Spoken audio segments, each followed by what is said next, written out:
Salam dan bahagia, Bapak Ibu guru hebat di seluruh Indonesia. Perkenalkan, saya Novita Kumalasari dari SMA Negeri 2 Kota Baru. Saya merupakan calon guru penggerak yang berasal dari Kabupaten Kota Baru, Provinsi Kalimantan Selatan. Pada modul 1.1 dengan judul Refleksi Filosofis Pendidikan Nasional oleh Ki Hajar Dewantara, telah dibahas pemikiran-pemikiran Ki Hajar Dewantara tentang pendidikan dan pengajaran. Anak-anak tidak dipandang sebagai kertas yang kosong, akan tetapi anak-anak dipandang sebagai kertas yang sudah ada garis coretannya. Garis ini ada yang tampak dan ada yang samar. Garis yang tampak menggambarkan potensi, minat, budi pekerti, dan hal-hal yang baik dari anak tersebut. Sedangkan garis yang samar menggambarkan kelemahan atau hal yang dipandang kurang baik dari anak tersebut. Tugas kita sebagai guru yaitu untuk menebalkan garis yang sudah tampak dan semakin menyamarkan atau bahkan menghilangkan garis yang samar tadi. Seperti yang kita ketahui bahwa pengajaran merupakan kegiatan yang lebih berfokus pada transfer ilmu. Pengajaran adalah bagian dari pendidikan. Sedangkan pendidikan itu sendiri merupakan proses menuntun anak sesuai dengan kodratnya masing-masing. Sekolah merupakan wadah untuk anak dalam berproses menjadi manusia seutuhnya yang merdeka secara lahir dan batin.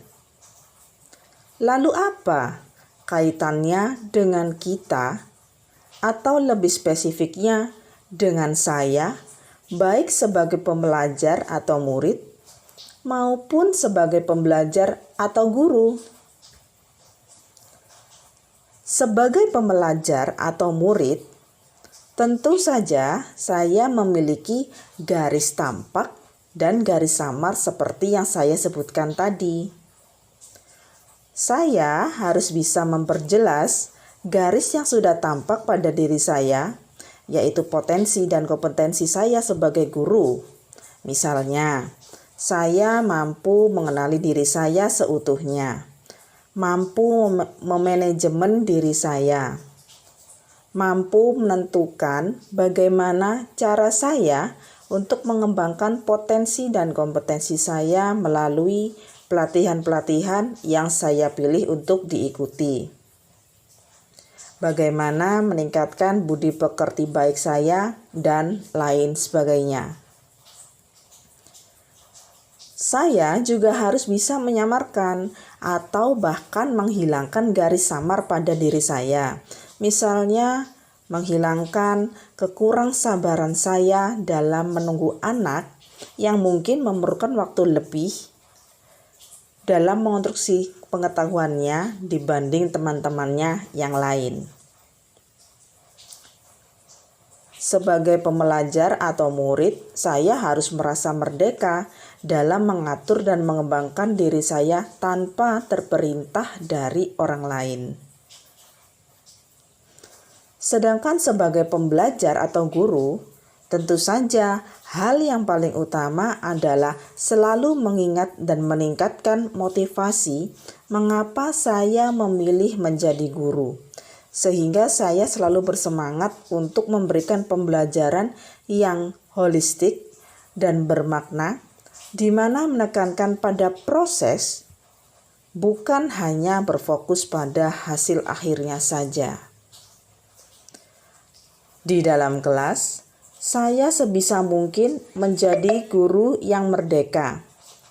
Misalnya, memiliki keleluasaan dalam memodifikasi tujuan, bahan belajar, atau strategi pembelajaran sesuai dengan karakteristik dan kebutuhan murid saya. Saya juga memberikan keleluasaan kepada murid untuk mengatur dirinya dalam mengonstruksi pengetahuan. Bebas untuk berpendapat, mencoba cara-cara baru untuk menemukan alternatif solusi.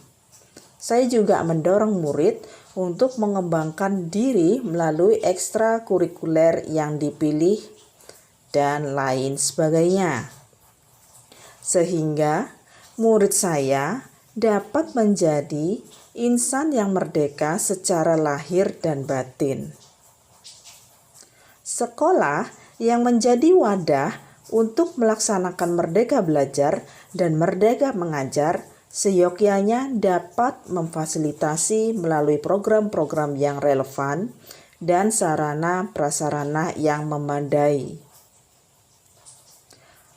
Bapak Ibu guru hebat, demikianlah yang dapat saya sampaikan. Sampai jumpa di kesempatan yang lain. Salam dan bahagia.